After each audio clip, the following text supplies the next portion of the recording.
I got Doom the Original, Yo, formerly known as Doom the Original. I still call him Doom, everybody still calls me but now he's Doom. going by Dan Grant. So you Yes, see sir. Dan Grant streaming on all platforms. Look him up. Yes. Real easy to find. You could Google him. All that good stuff. You'll find him real It'll easy. come up. When did you first start? When did you first start rapping? I started trying to write songs like as soon as I heard like Sugar Hill Gang. Started trying to write, even though I never realized that it would be possible for me to do that. Like I would write little rhymes and stuff, try to write it like who I was hearing.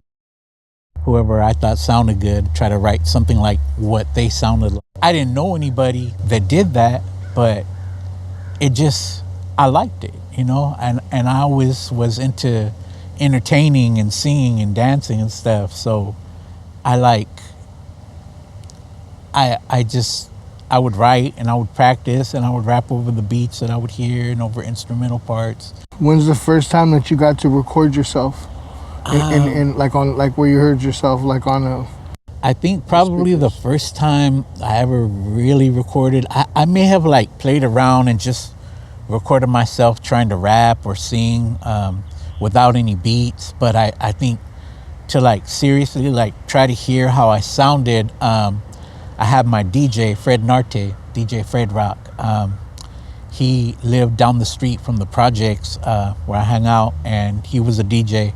And, you know, he had the microphone and turntable set up, and he would pass me the mic because he knew I was writing stuff, and I would rap over instrumentals and stuff that he would throw on.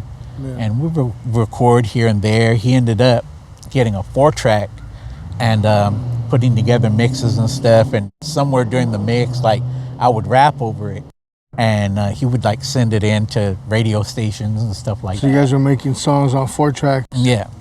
I got you. And these were him using break beats? Yeah, like break beats or just instrumental parts from different songs that we liked. And one of the things that made me sure that I wanted to do it was he was DJing out in the neighborhood in the driveway. He was plugged up into somebody's house, and we were playing music, and people were playing, kids were playing everywhere, people were coming and hanging out. And he passed me the mic, and he put on this instrumental that we had been rehearsing a song to, and I rapped over it. And I was standing behind him because I wasn't really ready to like be out there like that. But I was rapping and what we rehearsed, and somebody like looked around and saw me with the mic and like, that's you? Like, I thought that was a record, you know? So good, yeah, it was like, you're good. Like, okay. And now you said that you guys would record songs on the 4-track, and then he would send them to what, on tapes to the radio station? Yeah, like one of the things that happened was DJ Fred Rock, Fred Narte, is the whole reason that I met the late, great, and incredible Bubba G. Scotch. And so he would send mixes to him and send tracks with me on it. And then he ended up hearing my stuff, and he came over to the house to meet me and see what we were working on. And a couple of those songs, he ended up, some of the stuff that was a little more original, he ended up playing on his show. And that's kind of how I got put on with him. But how old were you when this happened? That time, probably like between 18 and 20 or so. Okay.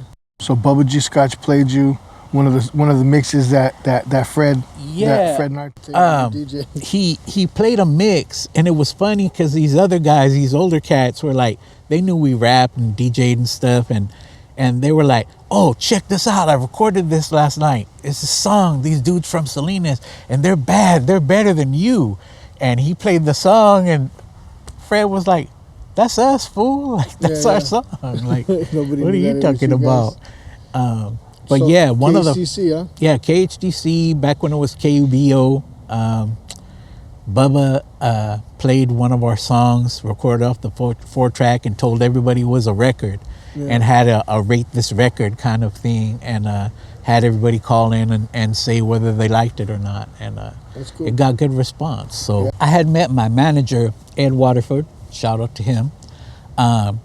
He had released some other people, some other artists, and was promoting shows and things like that. He is originally from LA, and he was living in the area, and I had hooked up with him, And then we ended up doing the recording at Cutmaster Kurt's. Ed was trying to shop the demos around, songs around to different labels. So he had shopped it to a few different labels, and we had met with Cherry. We had met with Monterey Records, the people who put out Seaside Posse. They had wanted to sign us. What was that? The name of that? Monterey Records. So Monterey Bay. Right. Monterey Bay Records. Yeah. Montebay though. They just call it Montebay. Okay, cool. That was the label that put out Seaside Posse. You dropped a record in '92 with Cherry. I probably did the recordings around 90, and the release came out on Cherry Records about 92. So. And how many albums do you have to date now? So I only did 2 releases with them, and then I worked on a lot of stuff in between that, or after, that never really got released. And then once people started getting into the independent game of putting out their own stuff and being able to do that, I started working on albums that I kind of put out, but not as far as like big releases. It was more like really, really limited local releases. Yeah.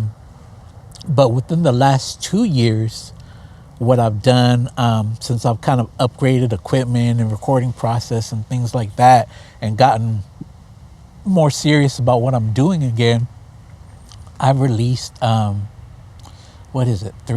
albums now and 10 singles, and a Christmas song. So all available online on all digital platforms. There's some releases that I didn't put on Spotify just because I'm kind of not sure if I want to work with Spotify or not, being that they don't pay us as artists very well. I've got the Live Grand album. I've got the Something New album that you produced, that we did. Yeah. I've got the Weekend album, and the latest release that I have is the Moving Forward album. So that's 4 albums, and then about 10 to 12 singles. Appreciate you doing, my big brother. Yes. Thank you for having this conversation with me, and thank you guys for watching. Until next time, peace out. Let's go, Dan.